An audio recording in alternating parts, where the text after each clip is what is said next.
Hello friends, welcome back to my dream channel. இன்றைக்கி நாட்டுக்கோழி பிரியாணி எப்படி செய்யலான்னு பார்க்கலாம் வாங்க. அதுக்கு நான் 1/2 கிலோ நாட்டுக்கோழி எடுத்திருக்கேன். அதை க்ளீன் பண்ணி எடுத்துக்கிட்டேன்.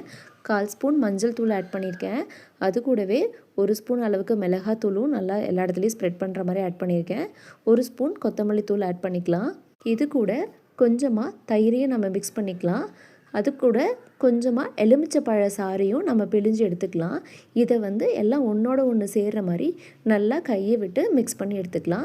இதுக்கு தேவையான அளவு உப்பு ஆட் பண்ணிவிட்டு இப்படி மேரினேட் பண்ணதை ஒரு 1/2 மணி நேரத்துக்கு ஓரமாக எடுத்து வச்சிடலாம்.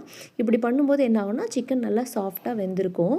இப்போது இதை க்ளோஸ் பண்ணி 1/2 மணி நேரத்துக்கு வச்சுக்கலாம். அடுத்தது அடுப்பை ஆன் பண்ணிவிட்டு குக்கர் வச்சுக்கலாம். குக்கர் சூடானதுக்கப்புறம் தேவையான அளவு எண்ணெய் ஆட் பண்ணிக்கலாம். பிரியாணி அப்படிங்கிறதுனால நெய் கொஞ்சமாக ஆட் பண்ணிக்கிறது நல்லது. இது கூட சோம்பு, கிராம்பு, பட்டை, ஏலக்காய், பிரிஞ்சி இலை, மராட்டி மொக்கு ஆட் பண்ணிக்கலாம். இது கூட பெரிய வெங்காயம் ஆட் பண்ணிக்கலாம். இதை நல்லா வணக்கி எடுத்துக்கலாம். பச்சை மிளகாயை நீல வாக்கில் கீறி 2 நான் இதில் ஆட் பண்ணியிருக்கேன். இது 2 பேருக்கு அளவானது. 1 ஸ்பூன் அளவுக்கு இஞ்சி பூண்டு பேஸ்ட்டு நல்லா இது கூட ஆட் பண்ணிக்கலாம். பச்சை வாசனை போகிற வரைக்கும் நல்லா கிளறி கொடுத்துக்கலாங்க. பச்சை வாசனை போனதுக்கப்புறம் நறுக்கி வச்சுருக்கிற ஒரே ஒரு தக்காளி நான் இது கூட ஆட் பண்ணிக்கிறேன். இதுவும் நல்லா மசிஞ்சு வர அளவுக்கு வணக்கிக்கலாம். இப்போ இது கூட 1/4 ஸ்பூன் மஞ்சள் தூள், 1 ஸ்பூன் மிளகாத்தூள், 1 ஸ்பூன் கொத்தமல்லி தூள், கொஞ்சமாக கரம் மசாலா ஆட் பண்ணிக்கிறேன். இது எல்லாமே ஒன்றோட ஒன்றா நல்லா மிக்ஸ் ஆகிற மாதிரி கலக்கி கொடுத்துக்கலாம். இப்போது இது கூட நம்ம மேரினேட் பண்ணி எடுத்து வச்சுருக்கோம் இல்லைங்களா, இந்த சிக்கனை குக்கரில் ஆட் பண்ணிக்கலாங்க. நல்லா ஆட் பண்ணதுக்கப்புறம் இந்த எசன்ஸ்லாம் ஒன்றோட ஒன்று மிக்ஸ் ஆகிற மாதிரி ஒரு 5 நிமிஷம் இந்த மாதிரி பரட்டி கொடுத்துக்கிறது ரொம்ப நல்லது. பார்த்திங்களா, அந்த தண்ணியெல்லாம் நல்லா ட்ரை ஆகிடுச்சு. இப்போது 2 டம்ளர் அளவுக்கு நான் தண்ணி எடுத்திருக்கேன். இது நாட்டுக்கோழி அப்படிங்கிறதுனால வேகிறதுக்கு டைம் எடுக்கும்.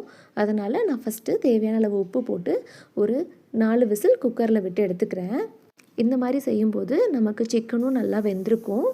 இப்படி செஞ்சால் சிக்கன் நல்லா வெந்திருக்கும் இல்லைங்களா. விசில் அடங்கினதுக்கப்புறம் குக்கரை ஓப்பன் பண்ணிவிட்டு நாம் அரிசி தனியாக ஊற வச்சுருக்கோம் இல்லைங்களா, அதை நல்லா களைஞ்சி எடுத்துக்கிட்டு இது கூட ஆட் பண்ணிவிட்டு நல்லா மிக்ஸ் பண்ணி கொடுத்துக்கலாம்.